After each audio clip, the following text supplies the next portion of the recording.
Welcome to my weekly podcast, Later That Same Life. I'm Larry Fedoruk, bringing you stories, some weeks of a personal nature, other times of shared public interest.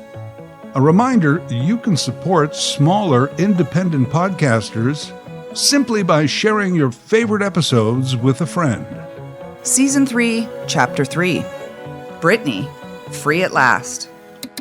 I remember hearing the big news on November 13th. On November 13th, Felix Unger was asked to remove himself from his place of residence. Can two divorced men share an apartment without driving each other crazy? Yes, poor Felix Unger, in desperation forced into a mismatched cohabitation with his friend Oscar Madison. What an odd couple. And also on November 13th, I'd heard that the previous afternoon, a judge in Los Angeles, California, had ended the high-profile conservatorship of Britney Spears. Britney turns 40 in December of 2021, and her conservatorship lasted almost 14 years.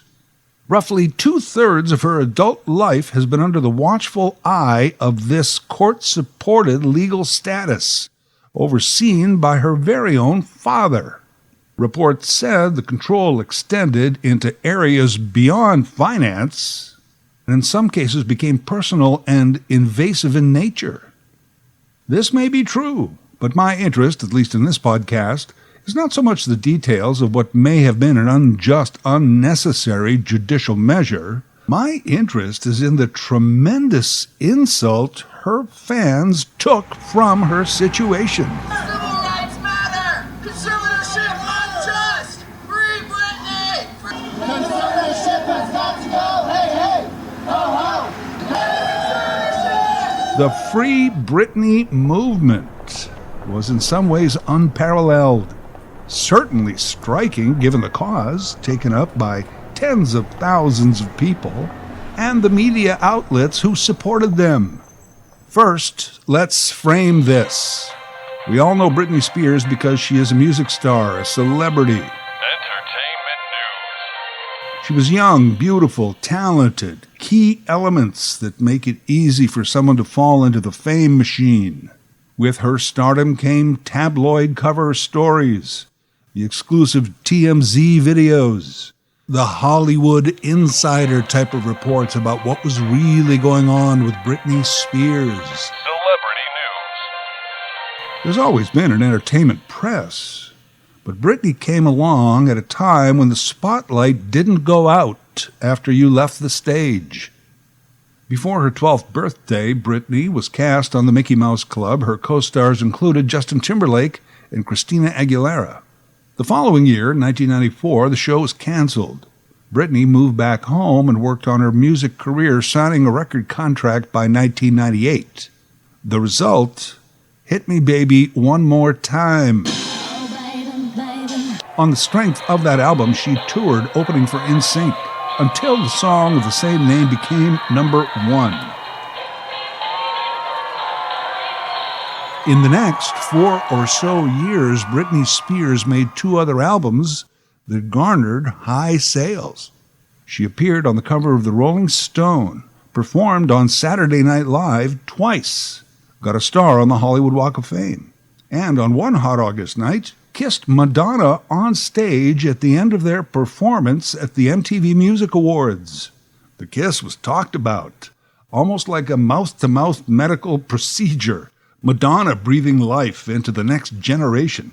You know, because there was no Madonna before Madonna. She was the first. And now, maybe, baby, Britney Spears was the next one. That is a lot for anyone, not much less a 22-year-old. Entertainment news. Meanwhile, in her personal life, Britney had ended a 4-year relationship with Justin Timberlake. That was 2002. And on January 3rd, 2004, marries Jason Alexander. Jason, not Costanza Alexander, but a childhood friend of the same name. The Vegas chapel marriage was annulled within 55 hours. During this time, Britney also released a movie, Crossroads, which I actually saw in a theater. I was the only one there over 30.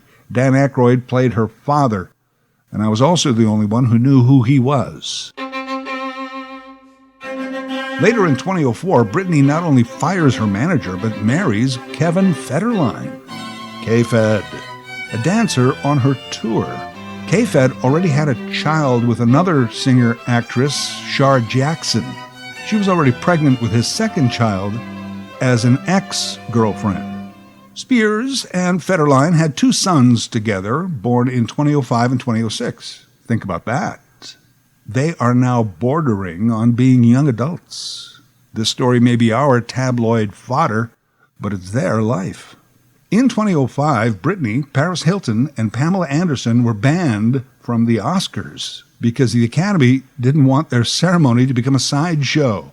That was the state of salacious gossip fever. Celebrity news.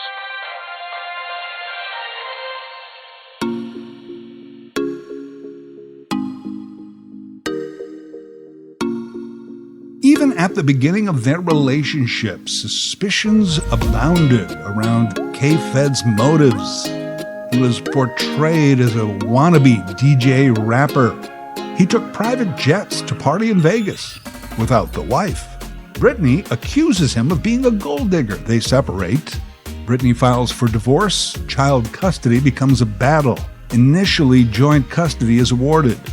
Britney is photographed driving around with her son on her lap. Her oldest falls out of a chair in their home. The injury causes Britney Spears to be questioned by the LAPD. Paris Hilton declares, "I'm a better mother than Britney Spears." Paris Hilton has no children. 2007, Britney reportedly throws up in a swimming pool in Las Vegas. Later, shaves her head. Near the beginning of 2008, police were called to the Britney Spears home when Britney refused to give up custody of her children to Federline, as was legally required. Britney locked herself in a room with her youngest son. Eventually, she is removed from the home on a stretcher and appears to be under the influence. She is checked into hospital. Within 6 months, Federline has sole custody of the 2 boys. 6 weeks later, conservatorship begins. Lifestyles of the rich and famous, baby.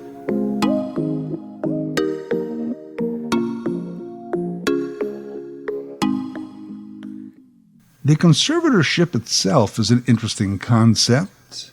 Before this high-profile case, most of us thought about this type of legal status as something reserved for older adults, or perhaps someone who had suffered sudden grievous harm and had somehow become incapable or incapacitated to the point where they needed someone else to take over their financial affairs.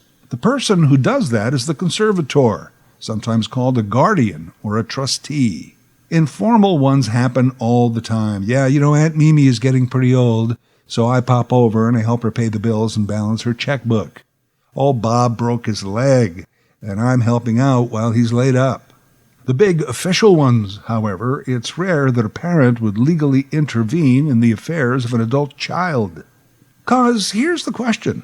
If I'm in my mid-20s and I've made a lot of money, don't I have the legal right to piss it away with a series of bad decisions? It would seem so. People do it all the time. I mean, those who care about me might try and turn me around, straighten me out, give me stern advice. But lawyer up and haul me into court? What judge would agree to that? Well, one did. Conservator laws vary by jurisdiction, and in California, where all of this was taking place, conservator and guardian are used interchangeably.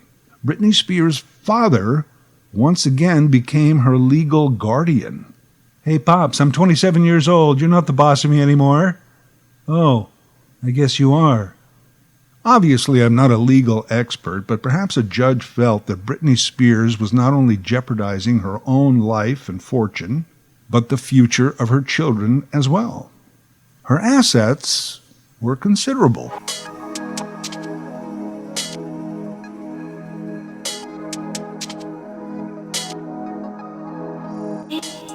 You don't have to wonder whatever happened to Britney Spears. By all accounts, she has turned her life around both personally and professionally. Since the conservatorship began 13 years ago, she's released 4 more successful albums, headed a worldwide tour that grossed well over $125 million, did a highly acclaimed 4-year residency in Las Vegas, and never shaved her head again. During Britney's quest to end her conservatorship, people often wondered, hey, what kind of money are we talking about here? It must be substantial. It is, although in the realm of pop icon stardom, it seems low. What is the Britney estate worth? Depending on what article you read on what day, it usually tops out at around $60 million. The Rihannas and Beyoncés, they top out at around $500 million. Where's all the Britney money then? The implications were either that Britney underachieved or that someone else in control of her money was doing better than they should. We'll see, but hold on, think about this. Britney hasn't put out new music in 5 years. She hasn't toured in 4.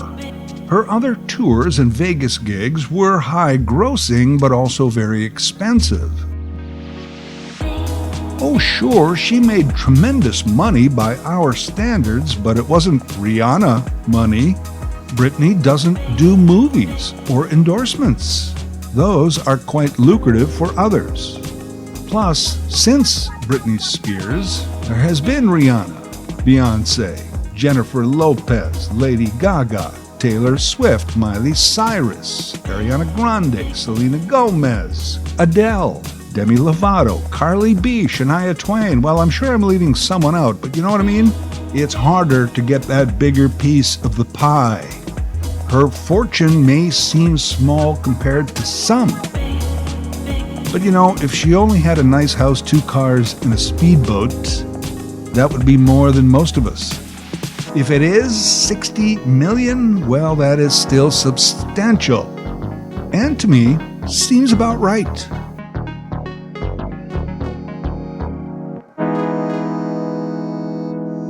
So let's get to this Free Britney movement. Where did that come from? Remember, there's 2 things here, in my opinion. There's Free Britney, and then there's the movement. How did it become a movement? The idea that Britney might be held captive in some legal doublespeak corral likely began with a podcast in 2018. Interesting and puzzling questions were raised about the conservatorship. Hey, it's a good story, worthy of a podcast. Entertainment journalism. Young, beautiful music star makes it big. Then life goes sideways. Father steps in to take control. I think based on what I've told you so far, we could see that back in 2008. But after the tours, the new music, the Vegas residency, why was there still this guardianship 10 years later? That was the question in 2018. Then we started to hear from Britney's mother, her younger sister, Jamie Lynn, and eventually Britney herself. Britney appeared healthy, happy, and wanted out. And remember, in the field of information, there are fewer gatekeepers today. You want to reach the people directly, you can. The idea that Britney Spears was hard done by started to grow, because people today don't listen to reporters, they mostly listen to repeaters. Britney lawyered up and took on her father, with her fans right behind. What fascinates me most is the protests and the rallies. Think about it. It took this cause to mobilize certain people, to take to the streets on behalf of a pop star. A pop star sitting on a $60 million fortune, living in a mansion, spending over $400,000 annually on living expenses, $66,000 annually on household expenses. That's like $1,200 a week at the grocery store. What a prison! Free Britney! I watched these protesters outside the LA courthouse. The media loved to show them, interview them. It was something to talk about that wasn't politics or COVID, I guess. These fans were passionate. We're here to fight for Britney, here to let her know we're still here. We're still going to keep fighting until she's out of this fraudulent conservatorship. The last 13 years were cruel, unusual, torture. I'm here to support Britney. I'm here to make sure that she knows that her fans aren't going to turn their backs. Be a voice for Britney Spears that she cannot use hers in the conservatorship. Her family has betrayed her. Her people who are supposed to be looking out for her have betrayed her, and she has been completely and utterly screwed over by the court systems. It's still unconstitutional, and frankly, she doesn't qualify, so it's illegal. Save Britney. Free Britney. Poor Britney. Wow, this was the issue that finally got to them. It's like they were saying, I can put up with a lot of crap in this world, but the Britney Spears conservatorship is where I draw the line. This goes beyond just retweeting or adding a Facebook comment or sending someone a text, which is my normal socially conscious behavior. This requires real action. I must go to the dollar store, buy some Bristol board, markers and paints. I must make a sign, a placard. Oh, should I buy some glitter and some glue? Anyway, I'll get a piece of lumber and I'll have friends over for a sign-making party. Free Britney. I borrowed a stapler and I'm going to staple these signs to the lumber stick. I added some helium balloons from the party store. And on court day, I took a bus, a subway, and another bus to the courthouse with my signs and balloons so I could protest and chant. Because this injustice must end.